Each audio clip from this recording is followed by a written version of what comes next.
Hello, everyone. My name is Joel Schaefer. Welcome to my first episode. Well, this is my new channel. Um, be focusing on lucid dreaming, shamanic discoveries. Um, yeah, the knowledge and teachings mostly that stem from the Toltec tradition. And yeah, just breathing, meditation, silence, astral projection, gate of power, recapitulation, uh, expanding perception. And so I'm just going to share my story and get into it and just keep putting out these videos. I've been private most of my training, and I've just worked with some really unique teachers my whole life since I was 16. And I've just been asked to share more as of recently, so that's why I'm doing this. Not seeking any followers of this channel, but I hope this reaches people that have like-minded interests, and I hope you reach out. And I think this would be a good way to connect with people, and yeah, just get into all kinds of discussions, and hopefully then we can all be on this channel having these discussions and make it a platform. But yeah, so I was 13. I met somebody really powerful, very very rare and strange, and it's a very functional schizophrenic being, um, who could move his own perception as well as mine and others, anybody that would allow that to happen.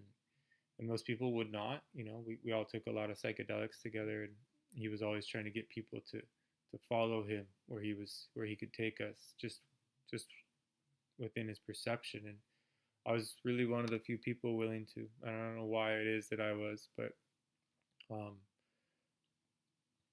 when I was 13, I took LSD. It's very young. The minute it hit me, I knew that it was not a drug necessarily, but it was that this medicine had taken me to the place that we used to live in. I think my memory serves me that is the more advantageous and more dynamic, and it's something that we've lost, is the capacity to perceive the world from that heightened awareness. Um, so I did push it at a young age, but by the time I was 16, I met a shaman who really helped me in tremendous ways, but really pulled the carpet out from under me, and was a functional schizophrenic as well, but also much more capable. We followed and read the Castaneda books, um, as well as the Flinder Donner Grau and Taisha Abelard books, over and over and over. We read those like a manual, and we lived in an apprenticeship with this man. There was quite a few of us.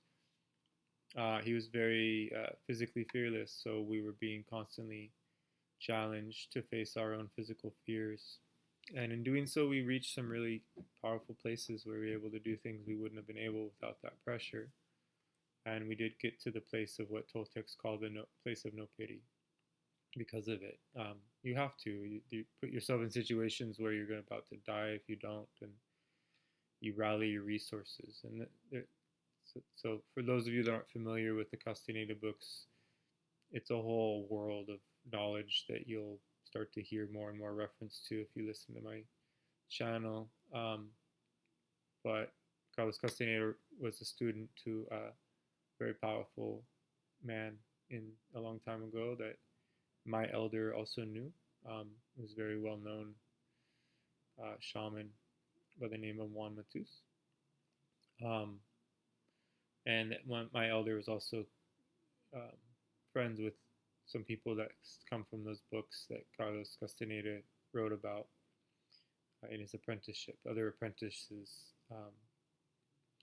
And so I have some insight into that world a little bit that I think gave me some perspective on how real the books are, how he just barely began to tell us.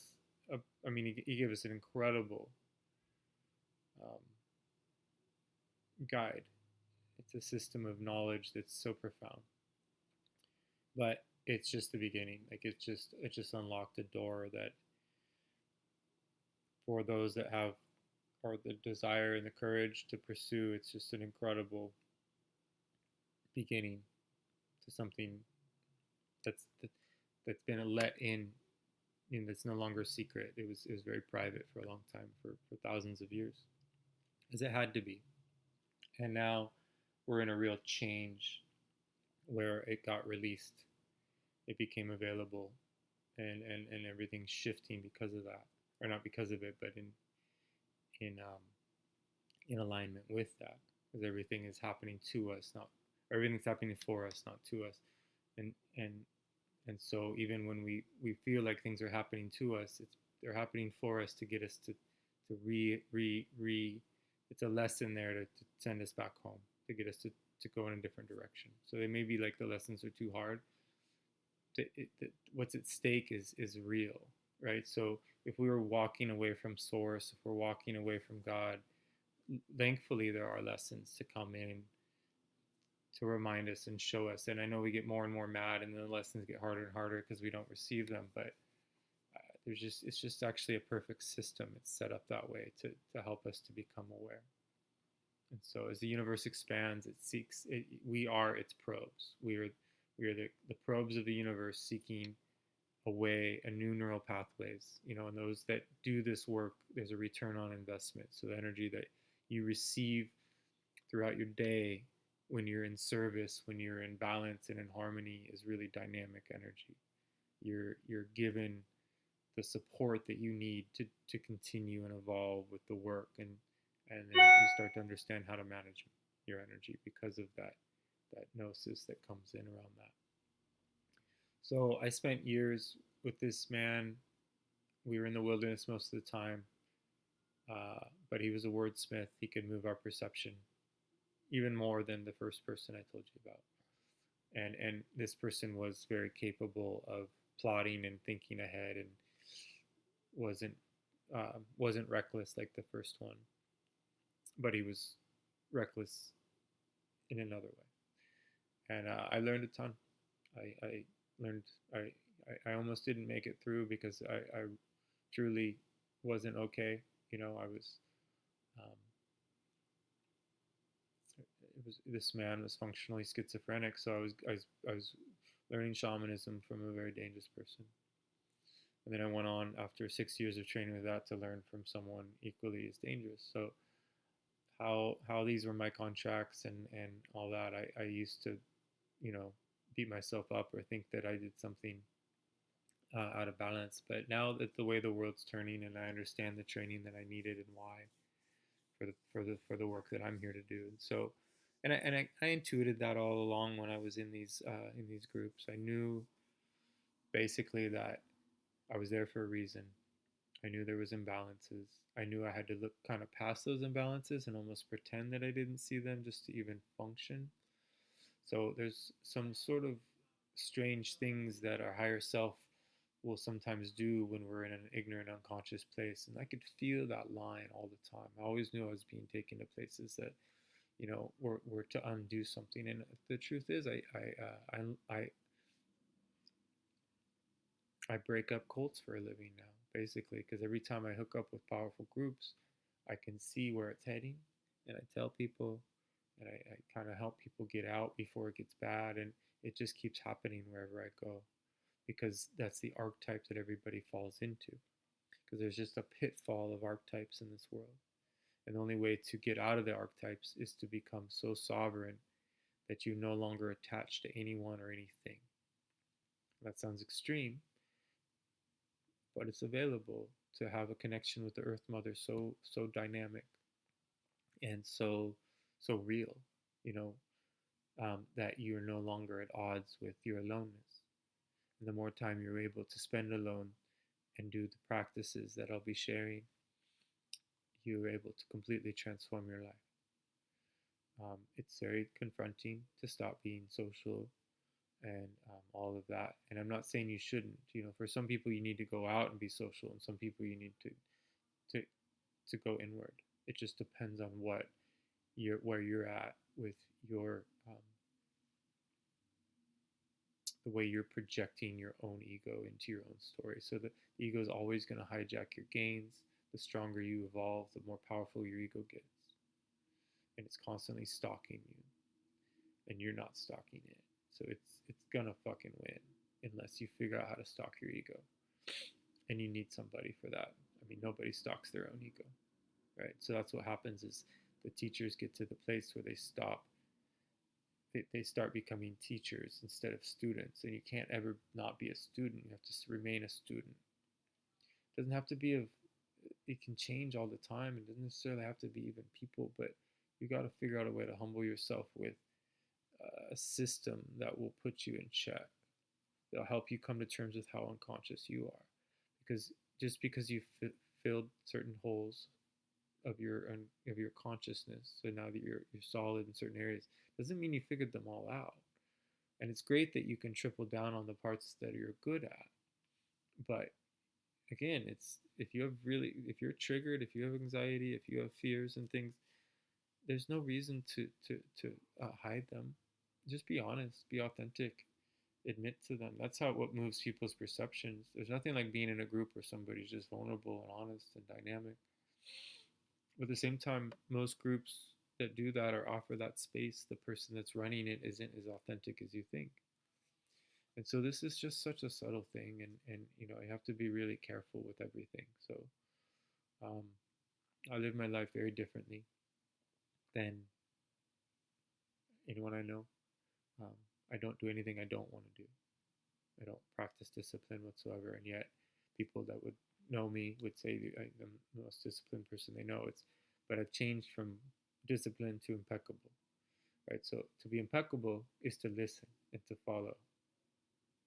To be disciplined is really just a fear-based restriction, and so it's discipline's I think totally necessary until you start to get your energy back and you can start to feel how incredible you are and start to connect with source again and really feel like, oh yes, this I'm back. I'm, you know, because just so you know that the part of you that you think, well, your youth is available, right? And so that's what the recapitulation is, and that's what the Toltecs teach is that you learn to go back into your memories and gain all access to all those feelings that you left behind.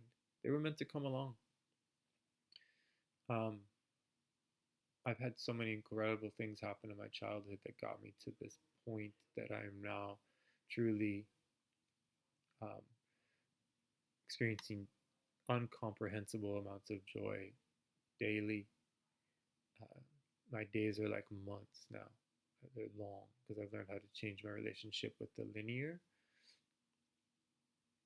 I can get so much done in just 30 seconds of breath work, of intent based teachings that when I put 30 minutes in, or an hour, or 2 hours, or 3 hours, um, I have absolute breakthroughs in my lucid dreaming. And that's the gauge for me that I'm good. And I can tell just by looking in my eyes, I can tell whether I'm good, you know, and my chi flow and everything, and the martial art training, everything that I do, you know, just feels incredible and only gets stronger and stronger and stronger. So there is a way to get to the place where you're gaining energy instead of losing energy. And then, and discipline usually is the way to get there, but when you can start to get some energy, you can start to change your life. And then there's another issue with discipline. If you're trying to use discipline to change your life and it's not working and you keep failing and you keep feeling guilty and you keep feeling shame, then you're going to have to just let that all go and stop taking yourself so seriously and figure out what's going on and why the desire for purification isn't matched with another part of you. And so then you go back into the shadow and figure out, okay, what part of me isn't coming along for this transition that I want to go into? Okay, there it is. I found it. You know, it's sitting in this chakra. It's an emotional block because of this, this, and this. We work through it, you know. So finding a tantric sexual shadow therapist is a really powerful thing to consider. It's not about sex. I mean, it's about everything. But when you really learn to look at the shadow and where your addictions and cravings and your relationship with affection, and how all that interacts with the way that you live and feel and walk and talk and all of it, right? So learning to figure out, am I speaking from what part of my being am I talking from? Is it whole? Am I in my fear? Am I in my intellect? Am I in my lower chakra? Can I stay in my power? And so a therapist that can help you see and understand the chakra line from a tantric perspective is really key. They're really helpful because they're so sensitive to all the fluctuations in your chakra as you speak, and they're giving you that feedback. Um, Shamans are more intense. They're pushing your perception to places, basically, or they're if they know what they're doing, they're getting out of the way so that their perception can shift, so that you're affected by it. But they've you know you have to hand you. But if you're that sensitive to your teacher, then you've handed over a lot of you're in a real deep place of trust, and so that whole journey is really tricky to figure out. So my training was incredible. You know, now that I've recapitulated a lot, I look back and there's no memories that are difficult. They're all incredible, and I had some really difficult things happen. Um, but that's what's so incredible about recapitulation is it brings you gratitude, and it's hard to get to the recapitulation. It really is. Most people can't focus enough to truly effectively go into their memory and breathe in and maintain that view and really draw what's called their luminous emanations back into their being. But that's what these Toltec shamanic movements called magical passes are designed for. And then there's all kinds of other shamanic movements that exist from other lineages as well. And or qigong or tai chi, if done in a specific intention. I even have made my own through my martial art training. I've discovered very specific core ways of moving that liberate and change and adjust my vessel.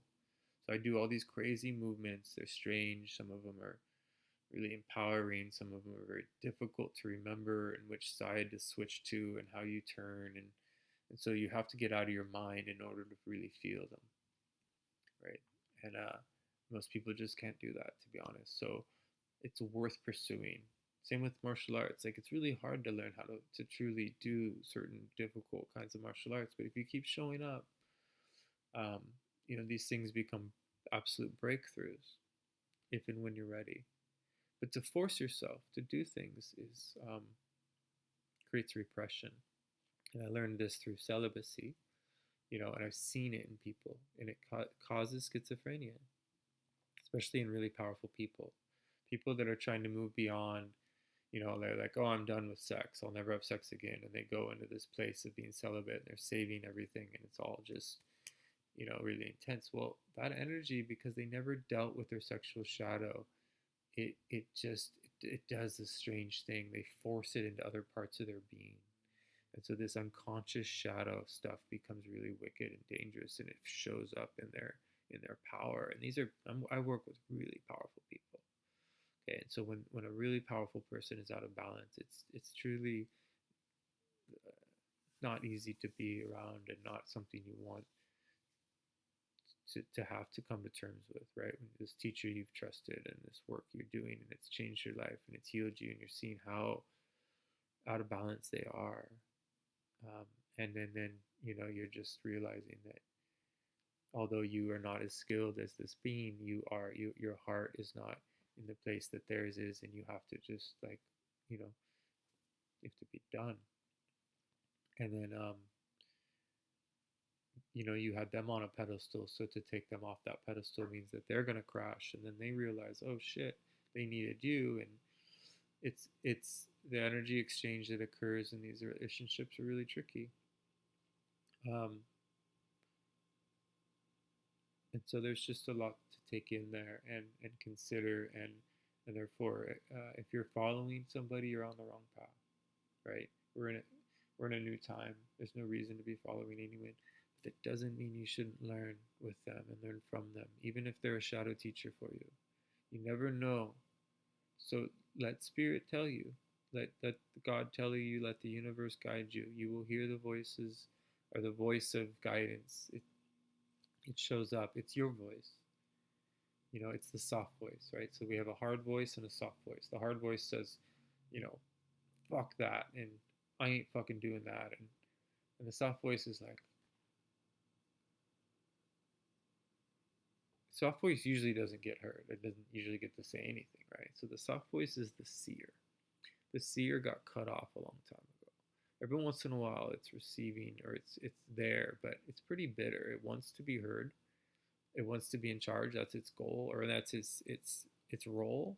But because the way in which we got raised and indoctrinated and lied to and manipulated and tweaked and um, hypnotized, the seer is not available very often. And so we're coaxing the seer back up. That's what shamans do. They're trying to get to the place where they don't need someone to tell them what's what, that they have access to this very deeply dynamic, intuitive part of their being. And they say that that's our energy body. We actually have a secondary aspect to our system that is what astrally travels, and that we can learn to use this in a very specialized way. It's called forging the energy body, and it's a real thing, and I'm doing that, and I know that, and it's very difficult to teach or explain, but I've been doing it for a long time, and I'm gaining the benefits of that type of lucidity, and I promise you, there's nothing mundane about this world. There's never a reason to be bored or at odds with anything once you unlock these magical discoveries. We have resources that are available to us that we just simply do not know about. And in order to reach them, sometimes we have to reach outside of ourselves. So shamans say, forget the self and you will fly. And it's true, and it's called the abstract flight. We're not bound to just being in, this apartment in Seattle. The chakra line and the dreaming portal, it's a gateway, and it's no joke. But at the same time, we're just simply not trained or prepared. And as much work as I've done, I'm not prepared for the abstract flight. I'm years and years and years away from that. If I'm fortunate enough to even, break the chains that we all are here to interact with, and those chains are internal, right? Those chains are the fear of death, the fear of loneliness, the fear of how others see us and stuff. And so how these chains start to come off, you really get really free. And if you switch the food that you eat and how you eat and what you do when you eat and all those things, really, really powerful things can happen as well. But again, going back to that, if you're disciplined about it, you can be blocking and repressing energies. And so when people say, I'm not as strong as these other people, I go to do this and then I can't do it. No, you got an aspect of your being that wants to be looked at and worked with. And it's not the end of the world if you don't eat what you think others tell you you're supposed to eat. And eventually you'll just resonate to the highest vibration, but shamans aren't limited by what they eat. They're limited by how they perceive themselves. And once they understand that, then they can change their relationship with this dream. And because it's a dream, that means we've already died and we're just watching a memory. We're in a linear dream memory and we're observing it. So there's nothing to do but get out of the way and fully embrace and enjoy the experience. Stop taking yourself so fucking seriously. Laugh. Find people that make you laugh. That was the biggest healing that ever happened to me. After years of shamanic training, I finally went out and partied and, just had an incredible experience and met some of the funniest motherfuckers in this world. And I caught them at a right time before the money and the drugs got to them, and to where they're not people that can, I feel, beautiful vibes from anymore. So that's okay. I knew that I saw that would happen, so I took it in. I got what I got from it, and I'm maintaining that. Who I was hanging out with, those people, I'm still sending love to that, to all of them, for wherever they're at. But time is not linear, and so those that laughter is still echoing in eternity. Those experiences are powerful. They're lifelines for me. Peter Pan could fly because of happy thoughts, and that's literally how the abstract flight works. Is that you get so light that you're no longer maintaining the stress of this world. So again, I don't go to work unless I absolutely want to. I assume I'm going to disappear every moment. So everything I do is because it's the last thing I'm here to do. And so I do it with everything I have. And that's taken years to figure out how to, manifest that way of being. But it's a breakthrough that I'm sharing, so that others can understand where I'm coming from, where I was, and how I got to where I am. And we'll break that down more and more throughout more episodes, um, more shows. I'm gonna have some really interesting people on here to interview and talk talk with and converse with, and then keep going. Um, but yeah, feel free to reach out if you have any questions. I recommend reading the Castaneda books, the Tai Shabalar books, Flinda Donna Grau books. Um, if you're interested in this kind of thing, I recommend um, considering, making a list of people that, are your ex partners, and looking at that list and seeing where do you think some of the more triggers are in your body, and when you read the names off that list, and um, what kind of feelings come up with each name, and then that's a good way to start to begin approaching how the recapitulation works. And so then also breath work. You can never be more. You can always get more and more dialed with your breath work, because the breath work is how people really recapitulate. Eventually, you move past the breath and you can recapitulate without any breathing. But that's because dreaming, you switch into a different mode, right? People think Castaneda books are fiction. They're not. I've verified that on many levels. That's kind of one of the things I'm going to get into. I've worked with really, really much more capable shamans than I am. I'm not a shaman, but I've worked with much more capable energetic perceivers than me. Um, but none of them are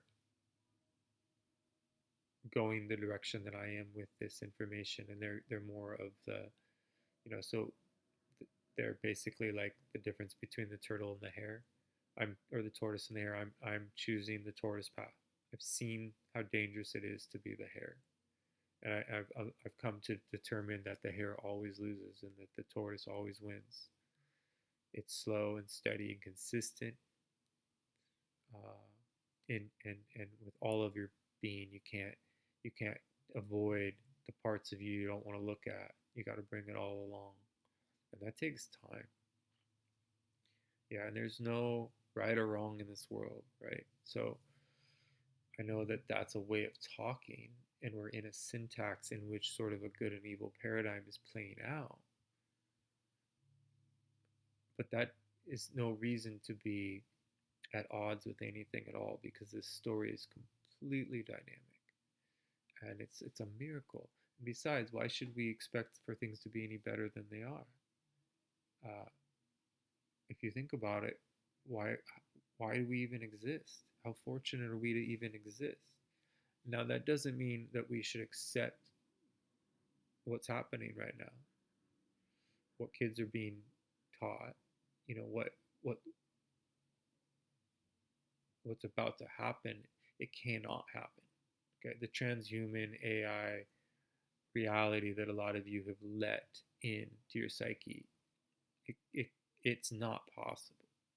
We are way too beautiful and dynamic and holistic, and there's nothing wrong with the earth, and there's nothing wrong with this world.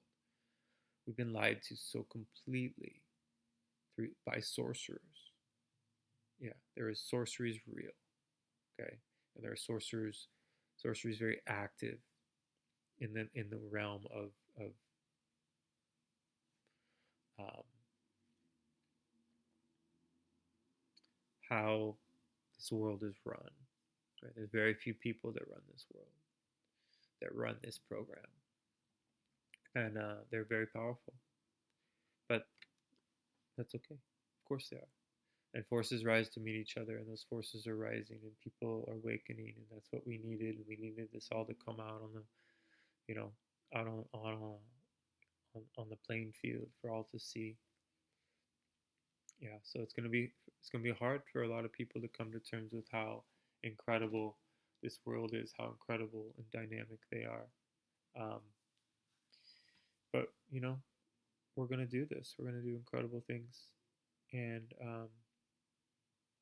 we're, we're once we realize how to be alone, then we won't be alone. And then once we realize that it's okay to be alone, but we're not alone, then we can get a lot done. We can get so much done, and that's what all this has been coming. That's where we've been heading. Um, a lot of us have been tracking this and feeling it and seeing it, and now that it's happening, it's just sort of it's a breakthrough. It's so liberating. Um, that's all I got for this time. We'll get into it next time. Hope everyone has an amazing rest of your day, night, week.